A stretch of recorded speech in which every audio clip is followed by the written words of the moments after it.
aujourd'hui avec une vidéo un peu spéciale. J'ai l'impression que je dis tout le temps ça en ce moment, mais bon, c'est pas grave. Donc je reviens aujourd'hui avec une vidéo spéciale pour les cours en fait.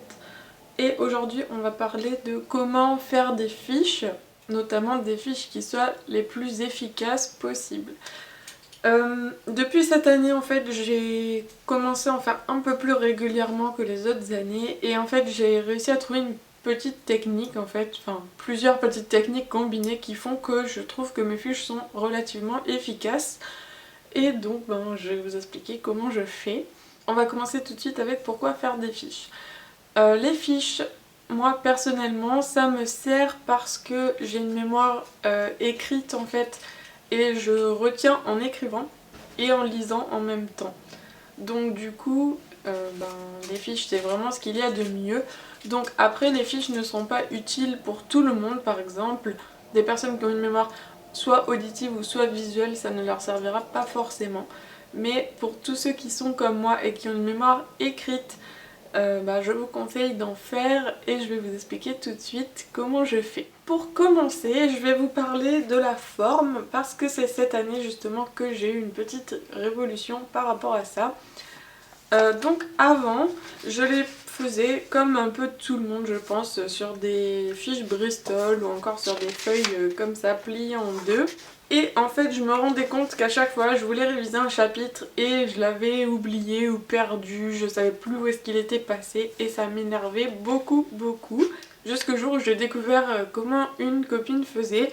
Et en fait ce qu'elle faisait, elle, c'est qu'elle faisait ses fiches dans un carnet. Alors au début je me suis dit ouais non c'est un peu nul, j'aime pas trop comme système. Et finalement en réfléchissant je me suis dit mais en fait c'est génial, pourquoi j'ai pas pensé avant. Donc pourquoi faire dans un carnet? Donc tout d'abord, moi j'ai choisi mon carnet, donc celui-ci vient de chez Emma. Donc j'ai pris un carnet qui me donnait envie de l'ouvrir, qui me donne envie de m'en servir et que ça me motive en fait, parce qu'il est tout mignon. On a toutes les fiches à l'intérieur, comme ceci. Quels sont les avantages d'avoir un carnet? Le premier avantage, c'est que vous ne perdrez plus un chapitre puisqu'il vous suffit de prendre le carnet et que vous aurez tous vos chapitres à l'intérieur et que pour votre examen, il vous suffira juste d'apprendre votre carnet en fait et de relire votre carnet. Donc ça, c'est vraiment génial. Deuxième point positif, qui est plus contraignant évidemment, mais qui est très positif, c'est que tous vos chapitres seront dans l'ordre. Qui dit dans l'ordre dit que vous êtes obligé de les faire au fur et à mesure en fait, tout simplement parce que si vous n'en avez pas fait un, vous ne pouvez pas faire la suite. Donc ça vous force à tous les faire. Donc c'est ce que j'ai fait. En fait moi au début j'avais fait mes fiches sur Bristol et finalement je me suis rendu compte que cette technique était mieux, donc du coup j'ai j'ai recopié les quelques fiches que j'avais faites et j'ai rajouté celles qui me manquaient. Donc voilà pour le carnet. Donc voilà, au niveau de la forme, c'est à peu près tout ce que j'avais à vous conseiller. Et vraiment, moi je suis vraiment ravie de cette petite technique et je pense que ça va vraiment m'être très utile quand ça va être le moment des examens parce que j'aurai juste mon carnet à prendre et j'aurai tout à l'intérieur, j'aurai pas besoin de me trimballer avec mes fiches de cours, tout ça. Autre avantage de faire des fiches, moi personnellement, au niveau d'études où je suis, les profs distribuent souvent des polycopiés. Donc avec des polycopiés, on a énormément de phrases et du coup c'est beaucoup plus difficile à apprendre pour moi par exemple qui ai besoin d'écrire.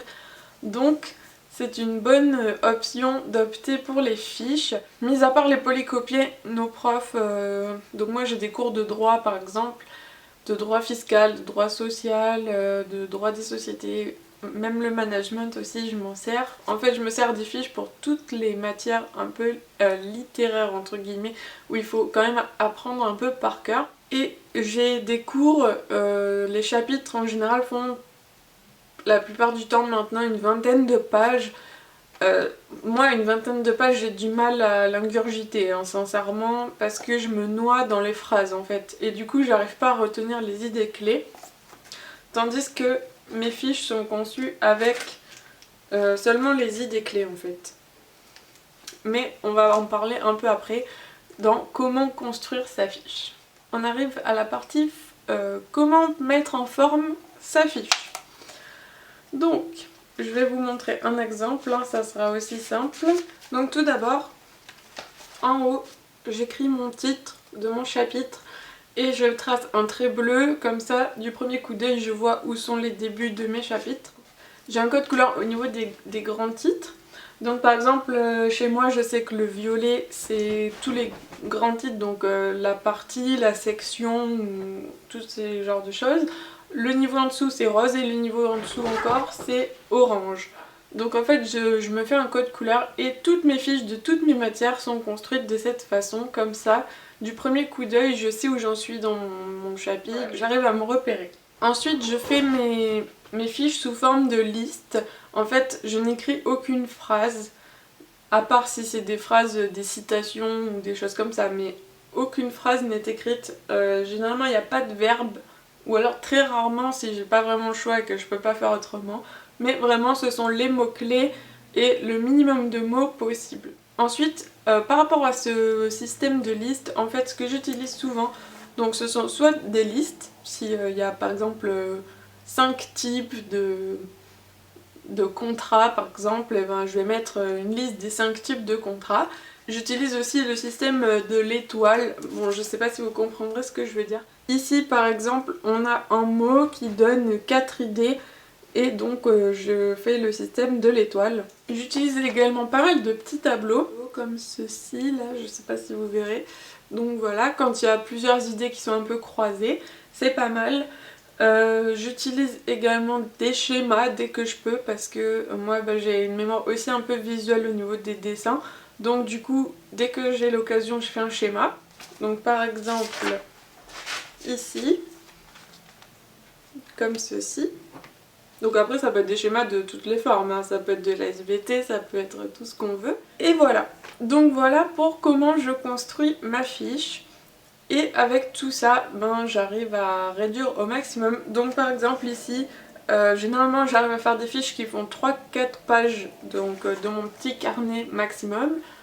Et ce sont des cours qui font entre environ une dizaine de pages. Après ça dépend hein, des matières, ça dépend s'il y a un énorme flux d'informations ou autre.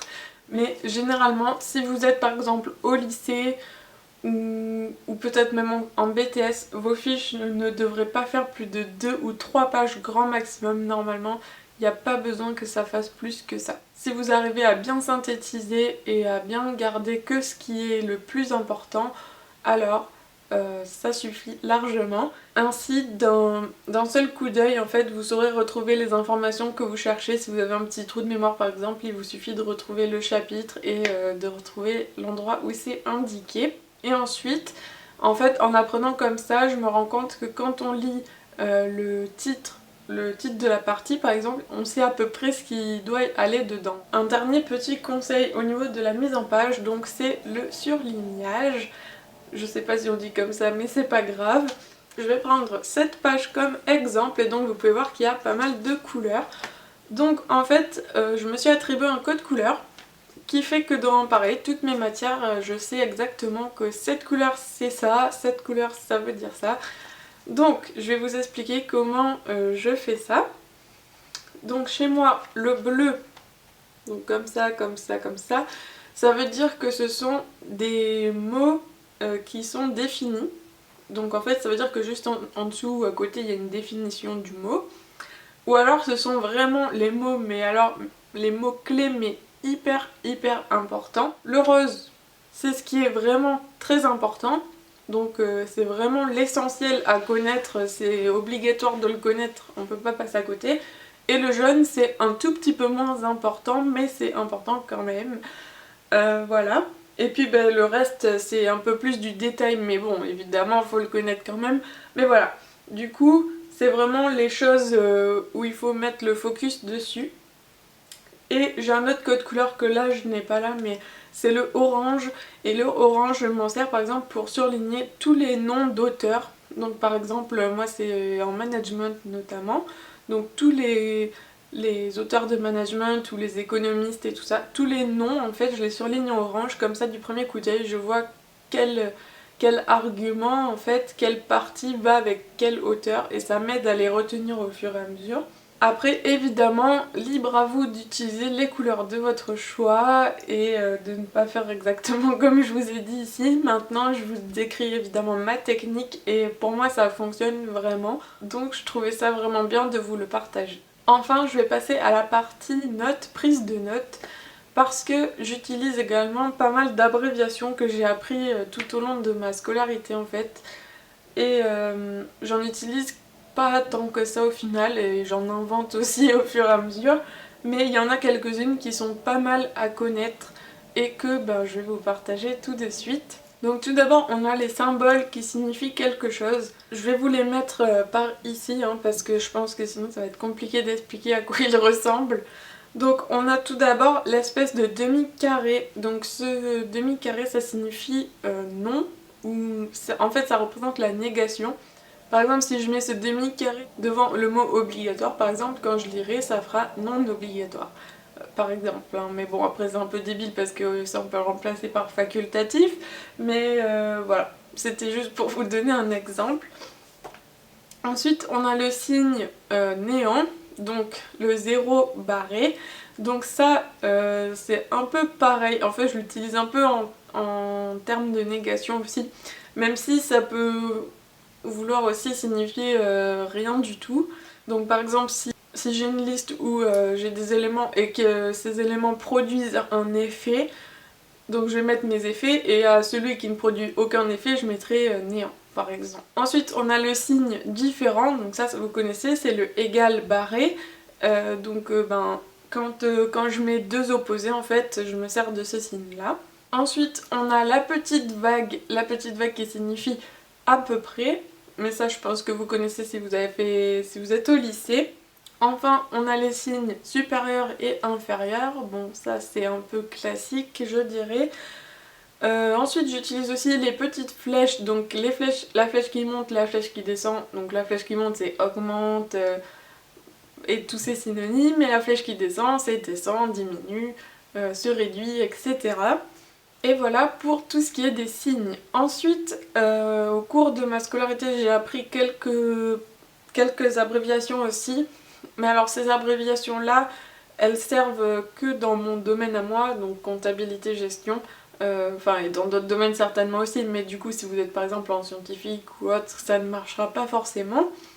Mais par exemple on a le W qui signifie travail, alors ne me demandez pas pourquoi, je n'en ai aucune idée. Et le K par exemple qui signifie capital, donc le capital de l'entreprise, etc. Ensuite là ce sont des abréviations que moi-même je me suis créées et que j'utilise régulièrement. Donc j'ai le P.E. qui veut dire peut-être, c'est beaucoup plus rapide à écrire que peut-être justement. J'ai le S/ qui signifie sûr et le P/ qui signifie pour. Donc voilà, ça permet d'écrire plus rapidement et que dans le cerveau ça fait pas de mots trop inutiles en fait, même si ce sont des mots sans lesquels on ne comprend plus l'idée en fait, mais au moins quand on le relit c'est très rapide à relire. Et enfin j'en arrive à la catégorie des mots que l'on invente nous-mêmes.